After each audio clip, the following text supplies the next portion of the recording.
Pero la ignorancia de la clase política y de los profesores universitarios y de la prensa es tan grande que ni siquiera saben por qué se suprimió el mandato imperativo. Antes era la regla. ¿Por qué? Pues lo voy a decir muy sencillamente. Fue en la Revolución Francesa.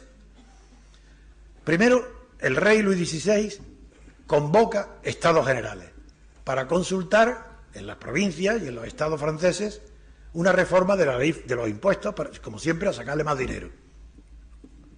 Bien. Y convoca a las tres órdenes que estaban separadas, lo que se llamó el tercer estado, que era la burguesía, más la nobleza y la iglesia.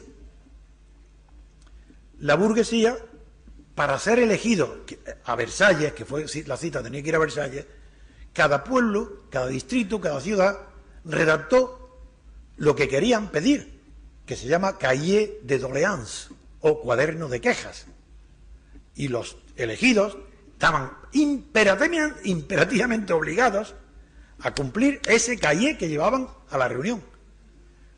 Se armó tal lío que conocéis, que los aristócratas y la iglesia no quisieron reunirse con el tercer estado, sino como antiguamente, donde cada orden tenía un voto.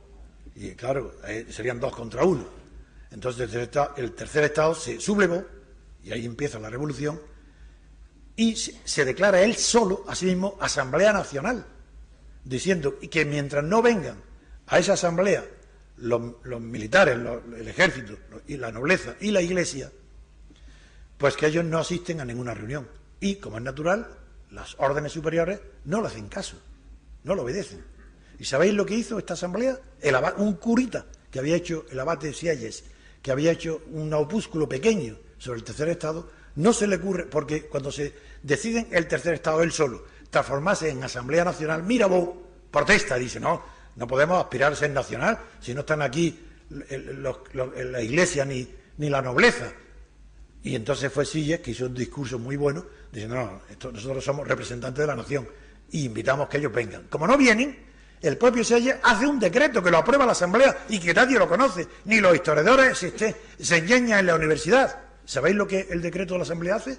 Dice, si no viene a reunirse con nosotros, los dos, la iglesia y la nobleza, aceptando someterse al voto de la mayoría, contando el voto por cabezas y no por órdenes, donde claro ganaba el tercer estado, la burguesía, declaramos la abstención fiscal en un decreto a los franceses que no pagaran impuestos. Corrieron como locos, el rey y el ejército y tal, inmediatamente acudieron a la asamblea. Quiero decir que esta abstención no la excluimos de nuestra acción por reconquistar la libertad. Vamos a empezar con la abstención electoral. La vamos a llevar a unas consecuencias sistemáticas insospechadas.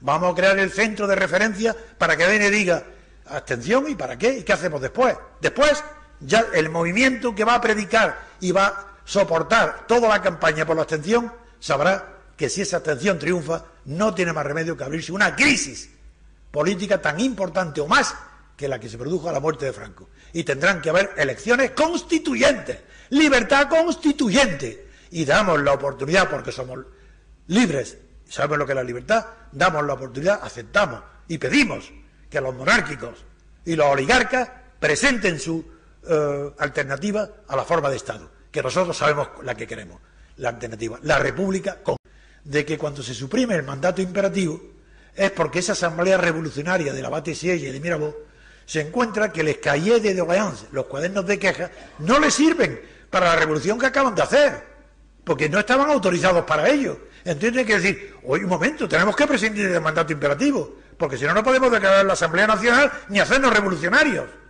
Ese fue el origen de la supresión del mandato imperativo. ¿Y qué ha pasado? Que se han apoderado de ese origen los partidos políticos.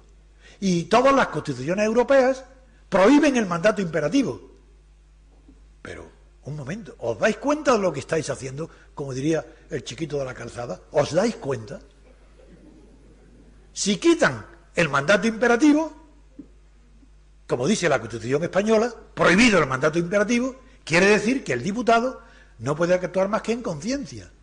Entonces, ¿por qué todas las leyes, sin excepción, que ha hecho España y Europa, pero hablo de España, en las Cortes han salido bajo el mandato imperativo, es decir, las órdenes dadas por los subjefes de cada partido, los segundos, los blancos, los guerras, los que sean, al grupo parlamentario para que voten en el sentido que ellos dicen, con absoluta ceguera y obediencia al mandato imperativo.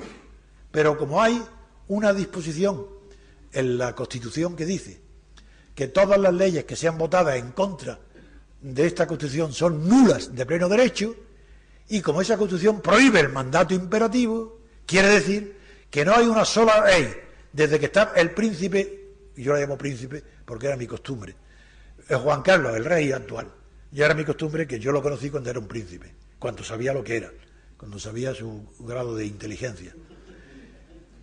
Porque lo traté, hablo de algo que tengo experiencia, yo no hablo de aquello que no sepa.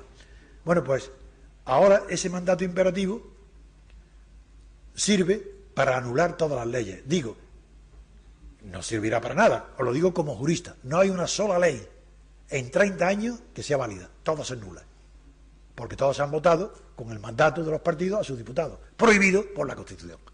Ese es otro más de, lo mismo diría mil casos, todo lo que se sabe, todo lo que oí, todo lo que leí en la prensa, os lo digo, es falso.